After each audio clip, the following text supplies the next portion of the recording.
Ndugu wananchi, na wasalimu kwa jina la Jamhuri ya Muungano wa Tanzania. Saa chache zijazo tunaadhimisha miaka 60 ya uhuru wa Tanganyika, sasa Tanzania Bara. Usiku wa kuamkia tarehe 9 Disemba 1961 saa 6 za usiku katika uwanja wa Taifa hapa Dar es Salaam, bendera ya himaya ya Uingereza ilishushwa rasmi na bendera ya Tanganyika kupandishwa. Kufuatia tukio hilo, mamlaka yaliyekuwa gavana wa Uingereza Sir Richard Gordon Turnbull yalikoma na Tanganyika kuwa huru na kupata waziri mkuu wa kwanza hayati Mwalimu Julius Kambarage Nyerere. Tukio hilo lilikwenda sambamba na kupandishwa kwa bendera ya Tanganyika na mwenge wa uhuru katika kilele cha mlima Kilimanjaro na hayati Captain Alexander Gwebe Nyirenda. Mwaka mmoja baadaye, yani tarehe 9 Disemba 1962, Tanganyika ikawa jamhuri. Katika harakati za kutafuta uhuru, Mwalimu Nyerere alikuwa na wenziwe 16. Nao ni Abu Sykes, Abubakar Ilanga, Ali Sykes, Cuthbert Oswald Milinga, Doza Aziz, Jamanus Pacha, Japhet Kirilo, John Rupia, Joseph Kamalando, Joseph Kasela Bantu, Kisunguta Gabara, Lamek Makaranga, Patrick Kunambi, Sadan Abdul Kandoro, Suleiman Kitwara na Tewa Saidi Tewa. Nasikitika kuwa wengi wa waasisi wetu 17 wa uhuru wa Tanganyika wakiongozwa na hayati baba wa taifa Mwalimu Julius Kambarage Nyerere hatuko nao leo.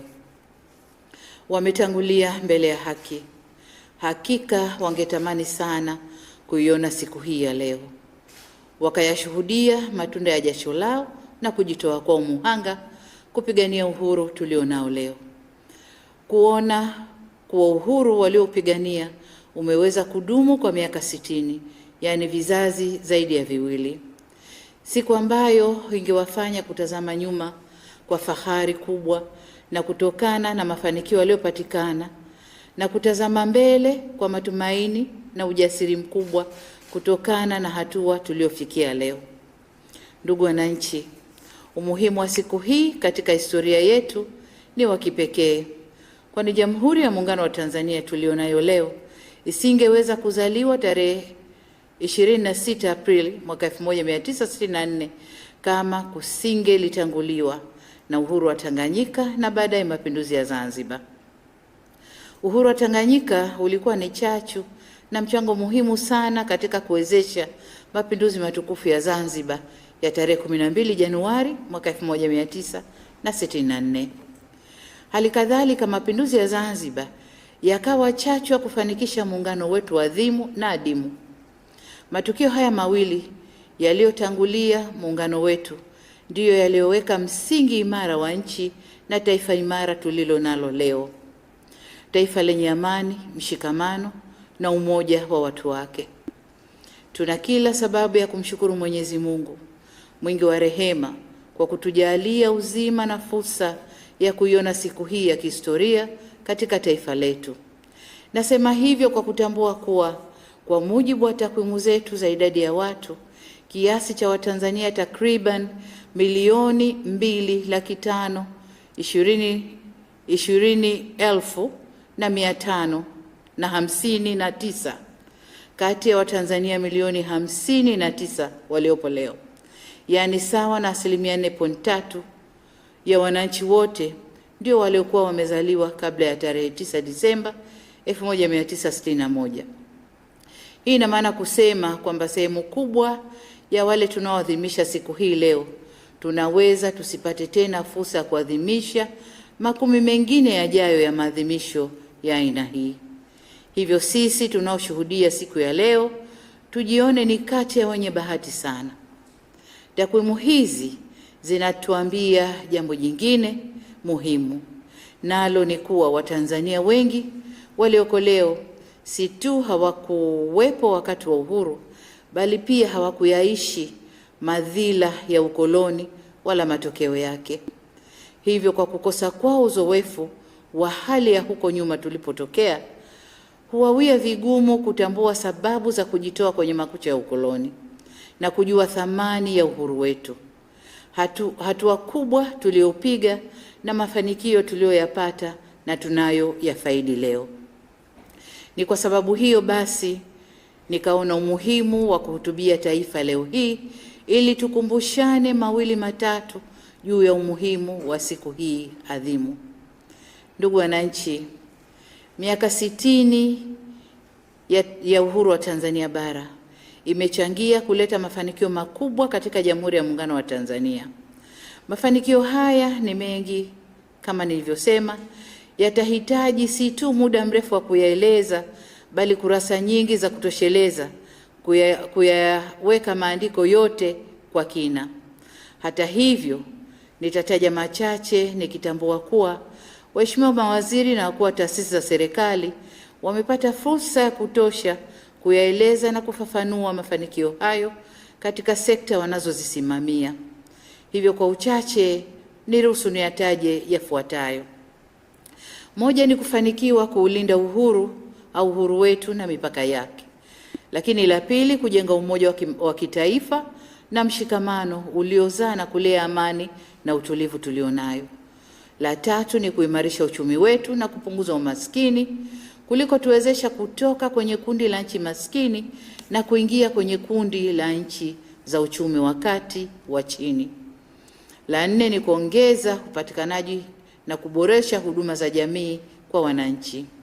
La tano, kujenga heshima ya nchi yetu na ushawishi kikanda na kimataifa. Na la sita, kuimarisha demokrasia na utawala wa sheria. Ndugu wananchi, si nchi zote zilizopata uhuru kutoka kwa wakoloni barani Afrika zimefanikiwa kulinda uhuru na mipaka yao kwa muda mrefu. Baadhi zilisambaratika na nyingine zilipoteza sehemu ya ardhi zao. Tunapoadhimisha miaka 60 ya uhuru wa Tanzania au Tanzania bara, nchi yetu imebaki kuwa huru na mipaka yake imebaki kuwa kama tulivyoikomboa salama. Hatujapoteza hata sentimita moja ya ardhi yetu. Nitumie fursa hii kulipongeza sana Jeshi la Wananchi wa Tanzania kwa kazi kubwa na nzuri wanayofanya ya kulinda mipaka yetu. Jeshi letu limekuwa na weledi na la kutumainiwa katika suala la ukombozi na ulinzi wa amani katika nchi mbalimbali chini ya programu za Umoja wa Mataifa na zile za kikanda. Ni fahari kubwa kwetu kama taifa la Tanzania kuwa na jeshi imara lenye utii na nidhamu ya hali ya juu. Asanteni sana jeshi letu la wananchi. Ndugu wananchi, kujenga umoja wa kitaifa na mshikamano ni mafanikio mengine makubwa ambayo yamechangia ujenzi wa amani na utulivu tulionao.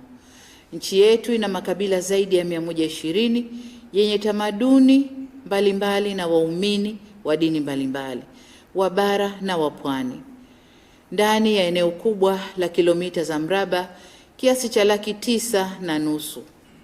Pamoja na tofauti zote hizo, tumefanikiwa kujenga taifa moja lenye utambulisho mmoja na lugha moja ya Kiswahili.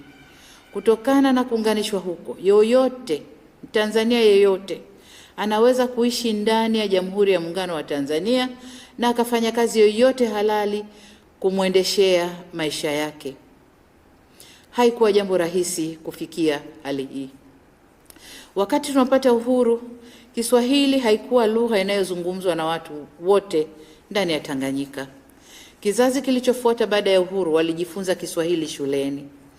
Hii inafanya nchi kuwa kati ya nchi chache zenye lugha ya taifa yenye asili ya nchi husika. Nchi nyingi zinatumia lugha za kigeni kama lugha za mataifa yao zinazowaunganisha. Inapendeza kuona kuwa tunatimiza miaka 60 ya uhuru tukiwa wamoja, wenye utambulisho mmoja na lugha moja ya Kiswahili inayoendelea kupata umaarufu kimataifa siku hadi siku. Katika miaka 60 tumefanikiwa kushawishi Kiswahili kuwa moja ya lugha rasmi zinazotumika katika Jumuiya ya Maendeleo Kusini mwa Afrika, Umoja wa Afrika na hivi majuzi Shirika la Umoja wa Mataifa Sayansi na Elimu UNESCO limepitisha azimio la kutenga siku ya tarehe 7 Julai ya kila mwaka kwa siku ya lugha ya Kiswahili duniani.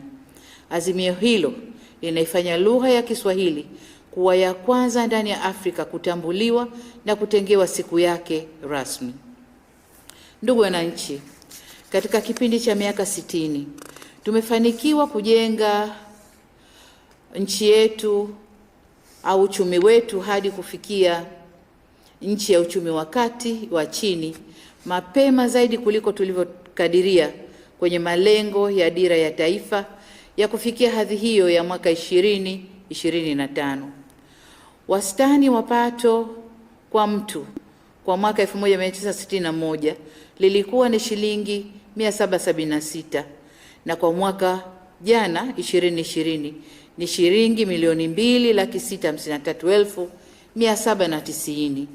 Jambo hili linaongeza hadhi yetu machoni mwa jumuiya za kimataifa na kutuondolea unyonge na unyanyapaa.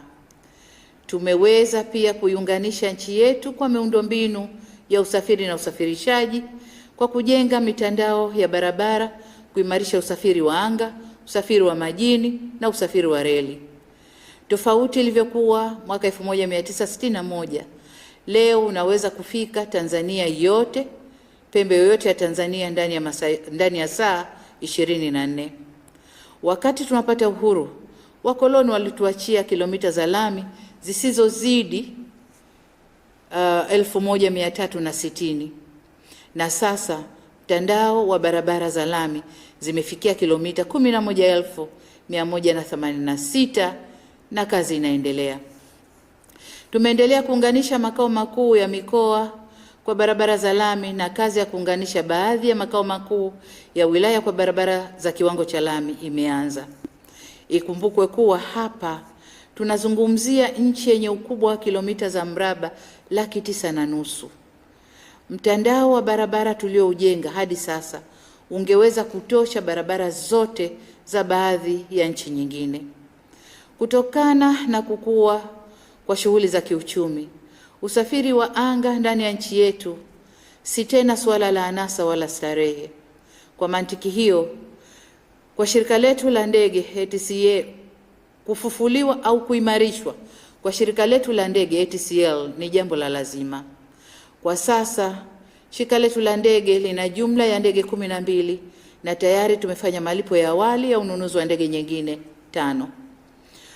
Tumeweza kuliwezesha shirika kufanya safari za ndani na nje ya nchi. Kwa upande wa usafiri wa majini, jitihada zimefanyika ili bahari na maziwa tuliobarikiwa yatumike kama njia bora na salama ya usafiri na usafirishaji. Kabla ya uhuru tulikuwa na meli 6 na kwa sasa tuna meli 14 zinazofanya kazi katika maziwa Nyasa, Tanganyika na Victoria. Aidha, tulikuwa na vivuko 3 na kwa sasa tuna vivuko 33 kwenye mikoa ya Dar es Salaam, Mwanza, Geita, Kigoma, Kagera, Mara, Morogoro, Mtwara, Tanga, Ruvuma, Pwani na Lindi. Wakati tunapata uhuru, nchi yetu ilikuwa na njia 6 za mtandao wa reli uliokuwa na urefu wa jumla ya kilomita 2405 na baada ya uhuru tumeweza kuongeza njia 2 ya Ruvu Mruazi na ile ya Manyoni Singida ambazo zimefanya jumla ya mtandao wa reli wa mita kufikia kilomita 2707. Tumefanikiwa kujenga mtandao wa reli za Tazara na tunaendelea na ujenzi wa reli ya kisasa yani standard gauge ambayo itaunganishwa na nchi jirani au tutaunganisha na nchi jirani. Kwa upande wa miundombinu wa umeme tumepiga hatua kubwa sana. Kabla ya uhuru nchi yetu ilikuwa na uwezo wa kuzalisha megawati 17.5 tu za umeme. Leo hii tunazalisha megawati 1909 na tunatarajia kuongeza megawati 2115 tutakapokamilisha ujenzi wa bwawa la Nyerere. Lengo letu ni kuendelea kuongeza uzalishaji wa umeme kutokana na vyanzo jadidifu kama jua, upepo, joto ardhi na vyanzo vinginevyo ili kuendana na malengo yetu ya kugeuza Tanzania kuwa nchi ya viwanda kama ambavyo tumedhamiria. Ndugu wananchi, kama lipo eneo ambalo tunafanikiwa au tumefanikiwa sana na tunapaswa kujivunia, ni kuboresha maisha ya Watanzania na kuongeza upatikanaji wa huduma za jamii na ubora wa huduma hizo. Hapa tunazungumzia sekta ya maji safi, elimu, afya na upatikanaji wa umeme. Tumeweza kuongeza upatikanaji wa maji kutoka asilimia 25 ya mwaka 1961 hadi kufikia asilimia 72.3 vijijini na asilimia 86 mijini mwaka 2020. Tunaendelea na hatua za upatikanaji wa maji safi na salama hadi kufikia asilimia 85 kwa vijijini na asilimia 95 kwa mijini ifikapo mwaka 2025 kama tulivyoelezwa na ilani yetu ya uchaguzi ya Chama cha Mapinduzi. Kwa upande wa elimu na taaluma, wakati tunapata uhuru, nchi yetu ilikuwa na wataalamu wachache.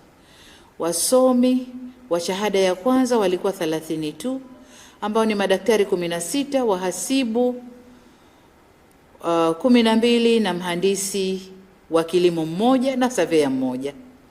Tulikuwa na chuo kikuu kimoja. Kwa upande wa kada nyingine tulikuwa na wauguzi 158 na sasa wapo wataalamu wa afya 72,961. Sekta ya maji haikuwa na wataalamu na sasa wapo 206. Walimu wa msingi waliokuwepo walikuwa 36 na sasa wapo walimu 281,729 wa shule za msingi, sekondari na vyuo vya ualimu. Wataalamu wa mifugo hawakuwepo na sasa wapo 11,940.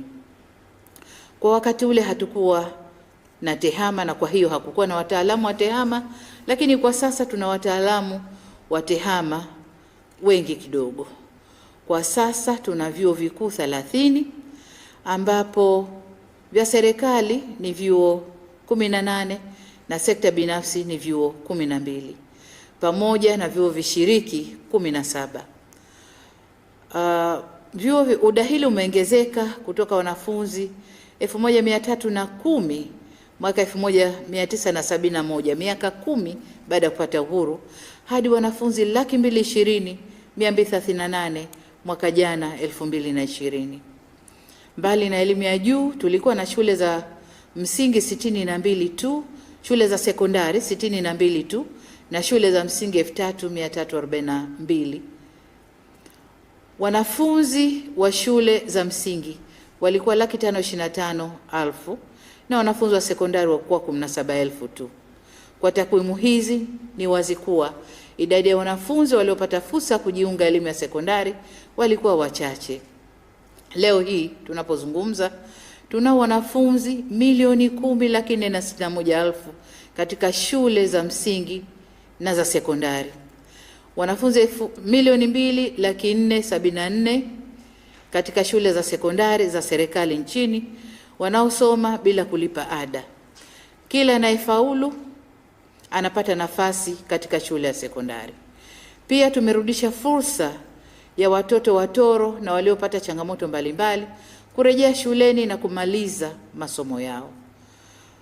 Wakati tunapata uhuru mwaka 1961 tulikuwa na shule 2 za sekondari zilizokuwa za sekta binafsi.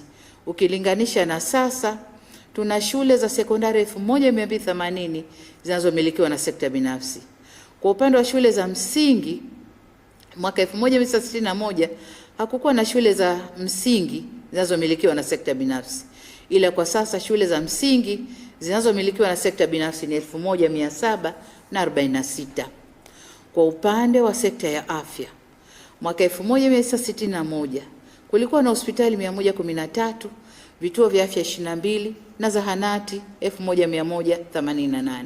Kwa sasa nchi ina jumla ya zahanati 7,163, vituo vya afya 926 na hospitali 369. Aidha, hospitali za kibingwa ngazi ya mkoa ni 28, ngazi ya wilaya ni 6, hospitali za ubingwa maalumu ni 5 na hospitali ya taifa ni 1. Tumeongeza pia idadi ya madaktari kwa uwiano. Yaani huko nyuma daktari mmoja alikuwa anahudumia watu 25,000, lakini mpaka miaka 10 baadaye daktari mmoja anahudumia watu 20,000. Ndugu wananchi, tunaendelea kuboresha sekta hii kwa kuhakikisha tunaajiri madaktari wengi zaidi ili tuweze kufikia viwango vya Shirika la Afya Duniani vinavyopendekezwa vya uwiano wa daktari mmoja kuhudumia watu 3,000. Hii ni safari ndefu, lakini kwa uwezo wa Mungu tutafika. Kilicho dhahiri kwenye sekta ya afya ni ule ukweli kuwa sasa tunao uwezo wa kutoa huduma nyingi za kibingwa na za kibobezi ambazo hatukuwa tunaweza kuzitoa hapo nyuma wakati tunapata uhuru. Na leo Watanzania wanakwenda taasisi ya Jakaya Kikwete, Moi, Mloganzila na hospitali ya Benjamin Mkapa Dodoma kupata huduma za kibingwa ambazo zamani tulilazimika kupeleka wagonjwa nje ya nchi na kutumia fedha nyingi za kigeni. Hivi karibuni hospitali ya Muhimbili imefanikiwa kuanzisha huduma ya kupandikiza bone marrow na itaanza kutoa huduma ya kupandikiza ujauzito siku chache zijazo. Miaka ile huduma hizi tulizisikia kwa nchi za wenzetu, ila sasa tunaona watu wakitoka nchi jirani kuja kufuata huduma hizi za afya hapa nchini kwetu. Afya bora kwa wananchi inaenda sambamba na usalama wa chakula na uzalishaji wa mazao ya chakula kitaifa. Mwaka wa kilimo 1986-87 uzalishaji ulikuwa tani 6,892,000 ukilinganisha na tani 1,18,25,000 kwa mwaka wa kilimo 2020-2021.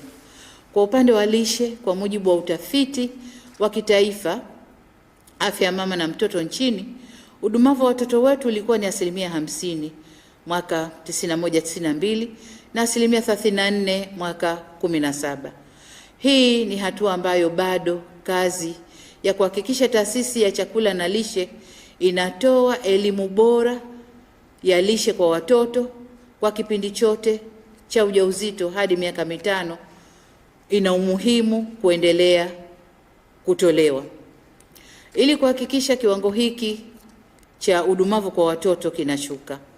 Kutokana na maboresho ya huduma za kijamii, umri wa kuishi kwa Mtanzania umeongezeka.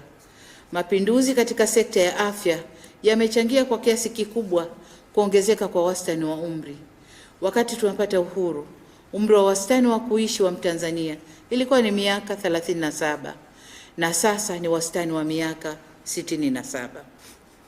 Ndugu wananchi, kutokana na historia yetu katika mapambano ya kupigania uhuru na ukombozi kwa nchi za Afrika na nyingine na harakati nyingine za kuimarisha haki za binadamu na utu wa mtu, Tanzania imeendelea kuaminika. Nguvu ya kushawishi na sauti yetu imeongezeka kikanda na kimataifa. Tumeshiriki na kushirikishwa katika mijadala ya kikanda na kimataifa, ikiwemo wa Tanzania kuweza kuongoza taasisi mbalimbali za kimataifa. Tumeongeza pia idadi ya mabalozi zetu nje ya nchi. Tulikuwa na balozi 2 tu mwaka 1961 na sasa tuna balozi 44 duniani na konseli kuu 5. Aidha, kwa upande wa balozi za nje zilizopo nchini ni 62 na mashirika ya kimataifa ni 30. Diplomasia yetu imeendelea kupanuka na tunaendelea kung'ara kimataifa. Tuna urafiki na nchi nyingi duniani au zote takriban duniani, na hatuna nchi ambayo tuna uadui au mifarakano nayo. Tumeweza kufanya kazi kwa muda wote na hata wale walio na msimamo tofauti na yetu tumeweza kuheshimu misimamo yao, huku tukiendelea kulinda na kusimamia misingi ya diplomasia yetu tulioachiwa na waasisi wetu, pamoja na kuweka maslahi na tamaduni zetu mbele. Ndugu wananchi, mtakubaliana nami kwa katika miaka 60 iliyopita mafanikio tuliyoyapata kwa miaka 60 yamebebwa na utawala wa demokrasia na utawala wa sheria. Baadhi yenu mtakumbuka kuwa wakati tunapata uhuru tulikuwa na mfumo wa kidemokrasia ya vyama vingi vya siasa ambao baadaye mwaka 1962 ulifutwa ili kujenga umoja na mshikamano wa nchi kwanza. Mfumo huu ulirejeshwa tena mwaka 1992 baada ya kupiga hatua kubwa katika utawala wa sheria na maendeleo ya kiuchumi. Tangu kurejea kwa mfumo wa vyama vingi, vipo jumla ya vyama 19 vilivyosajiliwa na 17 vinavyoomba usajili wa muda. Sote ni mashahidi kuwa tumekuwa na mfumo bora unaoheshimiwa na imara wa kuweka viongozi madarakani kupitia chaguzi zinazofanyika kila baada ya miaka mitano. Aidha, wananchi wamekuwa wakitekeleza haki yao ya msingi ya kikatiba ya kuchagua viongozi wanaowataka na pia kuchaguliwa pindi wanapotaka kushika madaraka katika ngazi mbalimbali za uongozi. Wakati tunapata uhuru, nchi yetu ilikuwa na wabunge 80 ikilinganishwa na nafasi za wabunge kwa sasa ambao ni 391. Waliopo 363, lakini waliopo ni 391, ambao kati ya hao wanawake ni wabunge 143 sawa na 37%, na wanaume ni wabunge 248 sawa na 63%. Nchi yetu imeendelea kuheshimu na kulinda haki za msingi za binadamu na watu kwa kuweka mifumo ya kuwezesha wananchi kutoa maoni kwa uhuru bila kubugudhiwa. Hali kadhalika, katika kipindi hiki vyombo vya habari vimeendelea kuwa huru na vimeendelea kuongezeka, ambao hadi leo hii jumla ya magazeti na majarida yaliyosajiliwa ndani ya nchi ni 270, redio zaidi ya 198, redio za mtandaoni zaidi ya 200, blog 120, televisheni 51 na televisheni za mtandao zaidi ya 500, ikilinganishwa na chombo kimoja kilichokuwepo wakati tunapata uhuru. Mihimili ya dola nayo imeendelea kutekeleza kazi kwa kushirikiana bila kuingiliana. Sambamba na hilo, tumekuwa na mfumo imara wa utoaji haki unaozingatia katiba, sheria, kanuni na taratibu kwa msingi kwamba watu wote ni sawa mbele ya sheria. Ni kutokana na hatua hizo pamoja na juhudi za waasisi na viongozi wetu katika awamu zote za uongozi, nchi yetu imeendelea kuwa kisiwa cha amani, umoja na mshikamano. Hali na hadhi ya taifa letu tulioipata baada ya miaka 60 ya uhuru wetu ndiyo chachu ya kufanya vizuri zaidi. Miaka 60 ijayo, safari ndefu ilikuwa ni kutoka katika kundi la nchi maskini kufika nchi ya uchumi wa kati wa chini. Safari kutoka uchumi wa kati wa chini kwenda uchumi wa katikati na uchumi wa juu hatimaye si ndefu sana, na kwa kazi tunayoifanya tutajaliwa kufika huko. Wito wangu kwenu ni kuendelea kudumisha amani, umoja, mshikamano na muungano wetu, kuendelea bila kusita kuongeza kasi ya ukuaji wa uchumi wetu na kufanya mageuzi ya kiuchumi kila inapolazimu kuendana na kasi ya mabadiliko ya dunia. Aidha, kutunza mazingira yetu na kuyalinda kwa wivu mkubwa ili turithishe vizazi vijavyo nchi yenye neema kama tulivyoipokea kutoka kwa waliotutangulia. Ndugu wananchi, dira yetu ya maendeleo ya kufikia mwaka 2025 inaelekea kumalizika, ambapo tunatarajia kukua kwa uchumi kwa 8%. Tunapoangalia mbele, tunakwenda kuandaa dira ya miaka 25 ijayo, dira ambayo itatutoa mwaka 2025 hadi 2050, ambayo itaelekeza kukua kwa uchumi wa mtu mmoja mmoja na taifa kwa ujumla, kwa kutoa kipaumbele kwa sekta zinazogusa wananchi moja kwa moja. Sekta kama kilimo, uvuvi, ufugaji, kwa maendeleo ya viwanda. Ndugu wananchi, kabla sijamaliza, ninayo kila sababu ya kuwashukuru na kutambua mchango wa viongozi wetu ambao wao na awamu walizoziongoza wametufikisha kwenye haya makubwa tunayoshuhudia leo. Wale waliotangulia mbele ya haki, tuwaombe Mwenyezi Mungu azilaze roho zao mahali pema peponi. Amen. Daima tutawakumbuka na kuenzi michango yao adhimu kwa taifa hili. Ndugu wananchi, nimalizie kwa kusema tunao kila sababu ya kujivunia maendeleo tuliyoyapata katika miaka 60 ya uhuru wa Tanzania bara.